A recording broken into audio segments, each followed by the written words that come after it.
नमस्ते, म बीएनसी अंग्रेजी भाषा सेन्टरबाट हजुरहरूको लागि फेरि आज मैले टेन्स लिएर आएको छु र हामी सिम्पल प्रेजेन्ट पढिसक्यौं, सिम्पल पास्ट पनि पढिसक्यौं र आज चाहिँ मैले हजुरको लागि सिम्पल फ्युचर लिएर आएको छु। हजुरले सिम्पल प्रेजेन्ट बुझ्नु भएको छ भने सजिलै सिम्पल फ्युचर पनि बुझ्नु हुनेछ।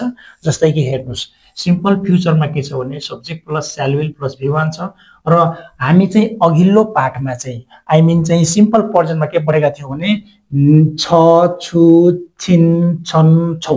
आई मिन यो छ मात्रै अनि छु, छिन, छौ अनि छन् पढेका थियौं। अगाडि अब के छ त ने छ, किनकि यो फ्युचर हो, सिम्पल फ्युचर भएको कारणले यो अगाडि ने यो चाहिँ सिम्पल चाहिँ सिम्पल फ्युचर र भोलिको कुराहरु चाहिँ देखाउँदा चाहिँ हामीले चाहिँ यो सिम्पल फ्युचर युज गर्छौं। र अब चाहिँ हामी श्याल र विल जुन छ नि, यहाँ हामी अगाडि पनि पार्ट हामीलाई के त पार्ट एक्चुअली हामीले 1, 2 तिरै सायद मलाई लाग्छ पढेका छौं होला हामी। आई नाउन फ्यामिलीमै आई र वी सँग श्यालको प्रयोग गरिन्छन् भने बाँकी अरु सबै सब्जेक्टसँग विलको प्रयोग गरिन्छन् भनेर यसरी हामी पढिसकेका छौं। त्यही पनि मैले हजुरहरुलाई एकचोटी रिमाइन्ड गर्नको लागि फेरि एउटा नोट चाहिँ यहाँ दिए। ओके, अब हामी मोर एक्जाम्पलमा जान्छौं। जस्तै कि हेर्नुस्, नम्बर 1 मा हेर्नुस्, नम्बर 1 मा मैले लेखे। अब मैले आई लेखे, हेर्नुस् यहाँ आई लेखिसकेपछि के छ, आई र वी सब्जेक्टसँग श्यालको प्रयोग गरिन्छ। I shall help you, I shall help you के भन्छ, मैले तिमीलाई मद्दत गर्नेछु। I shall help you in trouble. In trouble means समस्यामा, यो ट्रबल मिन्स समस्या, इन भनेको मा, मैले तिमीलाई समस्यामा सहयोग गर्ने छु भयो। अब जसरी यसरी हेर्नुस्, मैले तिमीलाई समस्यामा सहयोग गर्ने छु। अब नम्बर 2 मा हेरौं। अब जसरी हेर्नुस् के भयो त, I shall help you in trouble. अब आई सब्जेक्टसँग के छ हेर्नुस् त, आई सब्जेक्टसँग ने छु छ, त्यही भएर यहाँ हेर्नुस् ने छु आयो लास्टमा चाहिँ, मैले तिमीलाई समस्यामा सहयोग गर्ने छु। अब नम्बर 2 मा हेर्नुस्,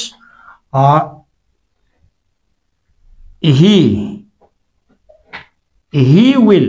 अब हेर्नुस् आई र वी सँग मात्रै श्याल लाग्छ, अब बाँकी अरु सबै सब्जेक्टसँग हैन, अरु बाँकी सबै सब्जेक्टसँग विल को प्रयोग गरिन्छ। he will आयो, he will reach there, he will reach there very soon। very soon भनेको एकदमै चाँडै, soon means चाँडै, very means एकदम। he will reach there, उ त्यहाँ पुग्ने, reach means पुग्नु, उ त्यहाँ पुग्ने। सबै भरबरुलाई चाहिँ ने छ बनाउँछौं। जस्तै इट छ भने खाने छु, गो छ भने जाने छु, यसले ने बनाउँदै जान्छ। he will reach there very soon के भयो त, उ त्यहाँ चाँडै पुग्ने छ। अब यसरी बुझ्नुस्, अब ने छ कसरी आयो भने नि सिंगुलर सँग चाहिँ हेर्नुस् है त। अब सिंगुलर शब्दसँग के छ त, ने छ नि त, त्यही भएर यहाँ ही भनेको उ भनेको एक्लै छ, त्यसकारणले यो ने छ आयो, सिंगुलर सब्जेक्टसँग ने छ आउँछ। नम्बर 3 मा हेरौं। त्यसैगरी नम्बर 3 मा अब जस्तै कि मीना एउटा फिमेल नेम हो, फिमेल पर्सन नेम हो, त्यसकारणले गर्दाखेरि अब फिमेल पर्सन नेममा चाहिँ हेर्नुस् फिमेल सब्जेक्टसँग ने छिन भनेर आउँछ है। मीना विल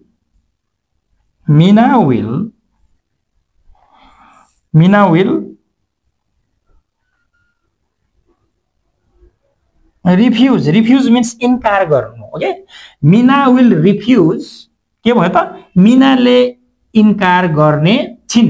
हेर्नु त फिमेल सब्जेक्टमा के हो त ने छिन्। Meena will refuse. यदि सर्ट मात्रै लेख्दा पनि हुन्छ, मीनाले इन्कार गर्ने छिन्। ल हामी चाहिँ यति नै लेख्दा पनि भयो। नभए अर्को टु राख्दाखेरि हेर्नुस्, टु राख्दाखेरि अर्को भर्ब दुईटा भर्बको बिचमा टु हुन्छ है त।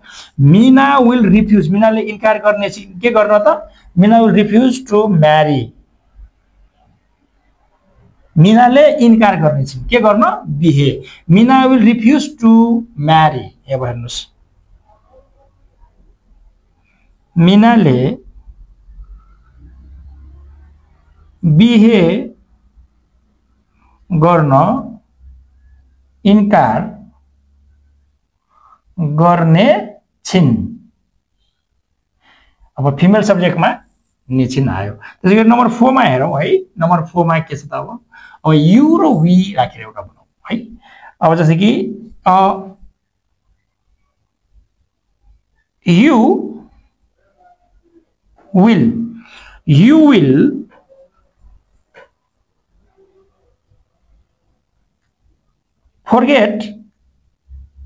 forget that all।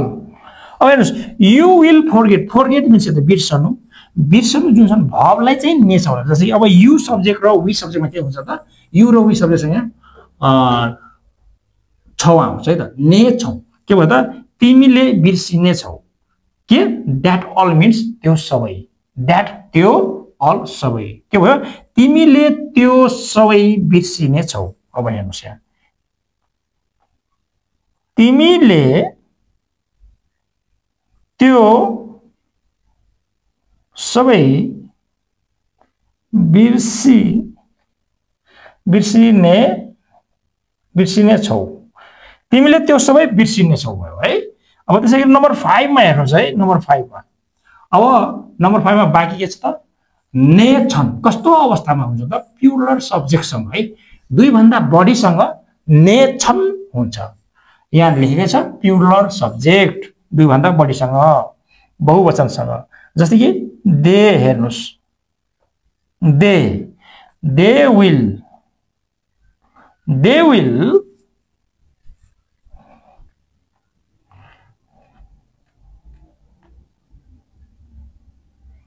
डान्स। के हो त, दे विल डान्स, तिनीहरूले नाच्नुको लागि के बनाएको त, नाच्ने छन्, ने छन्। They will dance on the stage। on the stage को मिनिङ के भयो, मञ्चमा है। के भयो, तिनीहरू मञ्चमा नाच्ने छन् है त। हेर्नुस्, प्लुरल शब्दसँग ने छन् आउँछ। They will dance on the stage। यसरी हजुरले सुरुमा सिम्पल प्रेजेन्ट पढ्नु भयो। यदि हजुरको पहिलो